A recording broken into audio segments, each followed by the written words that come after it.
Hello hi നമസ്കാരം കൂട്ടുകാരെ. എല്ലാ പ്രിയപ്പെട്ടവർക്കും തനൂസ് ഫാമിലിയുടെ പുതിയൊരു വീഡിയോയിലേക്ക് ഹൃദ്യമായ സ്വാഗതം.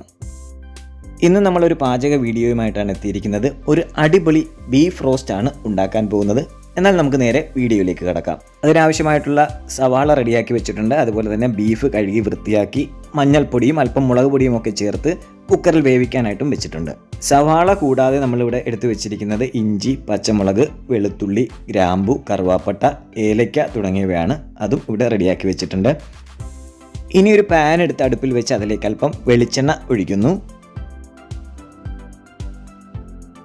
വെളിച്ചെണ്ണ ഒന്ന് ചൂടായി വരുമ്പോഴേക്കും അതിലേക്ക് നമ്മൾ അരിഞ്ഞു വെച്ചിരിക്കുന്ന സവാള ഇട്ട് കൊടുക്കുകയാണ്. അതിനുശേഷം നമ്മൾ സവാള നന്നായിട്ട് എണ്ണയുമായിട്ട് യോജിപ്പിച്ച് ഇളക്കി കൊടുക്കുന്നു. ഇത് വാടുന്ന വരെ നമ്മൾ ഇളക്കി കൊടുക്കുക. അല്പം ഉപ്പ് കൂടി ചേർക്കുകയാണ്. എന്നിട്ട് വീണ്ടും നമ്മൾ ഇളക്കി സവാള നന്നായിട്ട് മൂക്കുന്നത് വരെ ഇളക്കിക്കൊണ്ടേയിരിക്കുക. ഇനി നമുക്കിതിലേക്ക് ചതച്ച് വെച്ചിരിക്കുന്ന പച്ചമുളക്, ഇഞ്ചി, വെളുത്തുള്ളി തുടങ്ങിയ സാധനങ്ങളെല്ലാം നമ്മൾ നേരത്തെ എടുത്ത് വെച്ചിരുന്ന മുഴുവൻ സാധനങ്ങൾ ഇതിലേക്ക് ഇട്ട് കൊടുക്കുകയാണ്. എന്നിട്ട് നന്നായിട്ട് ഇളക്കി കൊടുക്കുന്നു. ഇനി ഇതിലേക്ക് ഇടാനുള്ളത് തക്കാളിയും കറിവേപ്പിലയുമാണ്. അതുകൂടി നമ്മൾ ആഡ് ചെയ്ത് കൊടുക്കുകയാണ്. എന്നിട്ട് എല്ലാം കൂടി നന്നായിട്ട് ഇളക്കി മൂപ്പിക്കുക. മൂത്ത് കഴിഞ്ഞ് കഴിഞ്ഞാൽ ഇപ്പോൾ നന്നായിട്ട് വാടിയിട്ടുണ്ട്. ഇനി നമുക്കിതിനകത്തേക്ക് പൊടി ഐറ്റംസുകൾ ഇട്ട് കൊടുക്കാം. ആദ്യം 1/2 സ്പൂൺ മഞ്ഞൾപ്പൊടിയാണ് നമ്മൾ ഇടുന്നത്.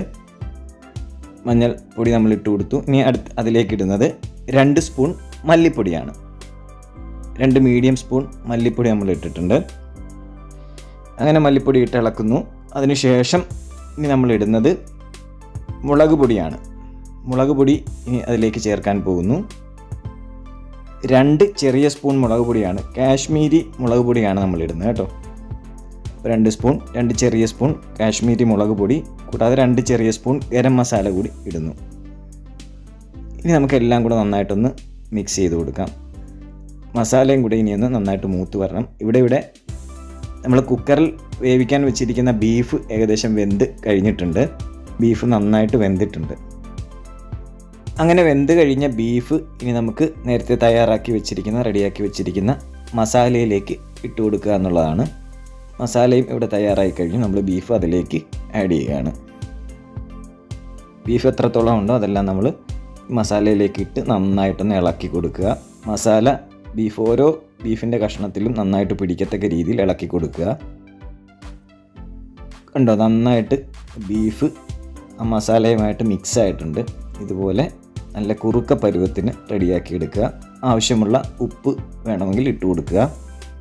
ഉപ്പ് ഓരോരുത്തർക്കും ഓരോ രീതിയിലായിരിക്കുമല്ലോ. ആവശ്യമുണ്ടെങ്കിൽ ഇട്ട് കൊടുക്കുക.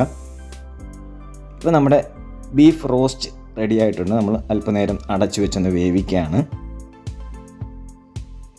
അടുപ്പ് സ്വിമ്മിലേക്ക് വെച്ച് കൊടുക്കാം.